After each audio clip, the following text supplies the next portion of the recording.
नमस्कार, मैं हूं जयसुख निमावत।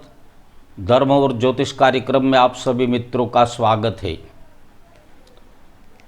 बहुत से लोगों का प्रश्न था कि हमारे घर में कलेश बहुत रहता है, तो उसका उपाय बताइए। देखिए, हमारे धर्मशास्त्र में बताया है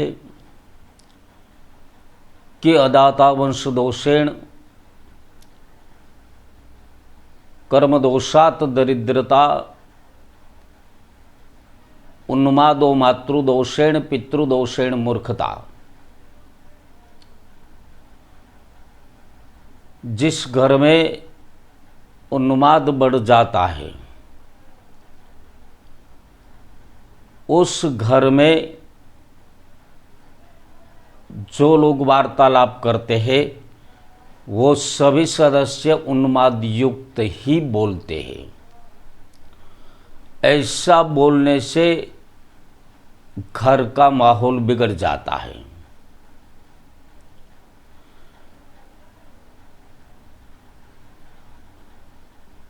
तो जिस घर में मातृदोष लग जाता है, उन्मादो मातृदोषेण,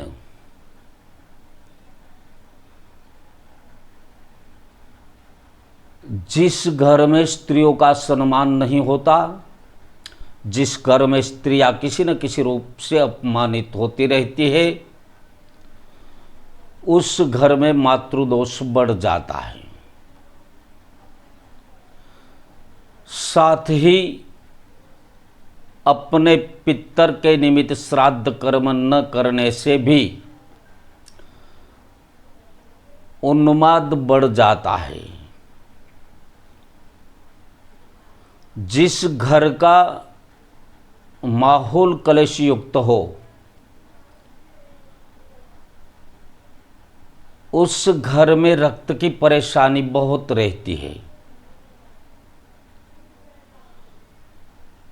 और ऐसे घरों में अपने पूर्वजों का श्राद्ध कर्म नहीं होता है। श्राद्धं न कुरुते मोहात् तस्यं रक्तं पिबन्ति ते। मोहवश या अज्ञान के कारण जिस घर में, जिस परिवार में अपने पूर्वजों का श्राद्ध नहीं किया जाता है, तो उस घर के परिजनों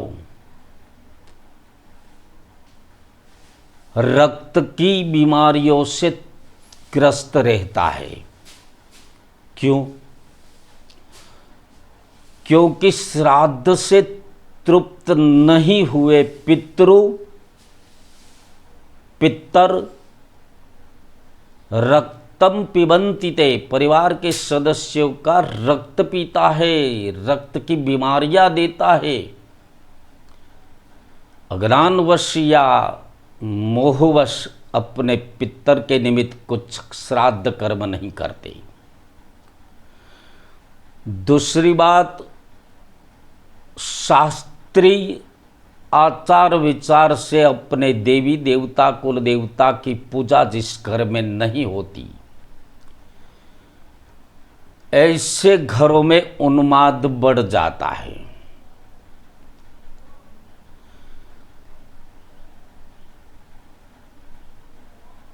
जब भी परिवार में उन्माद बढ़ता है तो लक्ष्मी की बड़ी बहन अलक्ष्मी और अलक्ष्मी का पुत्र दूसह और दूसह की एक पुत्री का नाम है विरोधिनी, वो विरोधिनी वहाँ आ जाती है और परस्पर स्नेह रखने वाले पति पत्नी, माता पिता, भाई बंधु, पिता पुत्र, ये सभी रिश्तेदारों में विरोध पैदा कर देती है।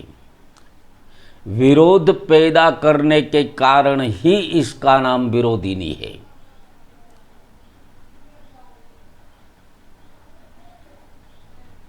अब जिस घर में कलेश बढ़ता है वहाँ अलक्ष्मी पुत्र दोषः की पुत्री विरोधिनी आती है। इसका मतलब ये हुआ कि वहाँ से लक्ष्मी देवी पलायन हो गया, यानी कि समृद्धि धीरे धीरे नष्ट होती जाती है।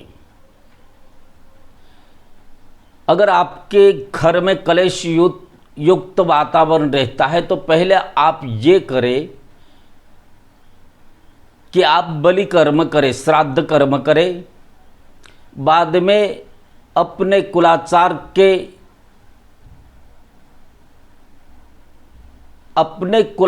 के रूप में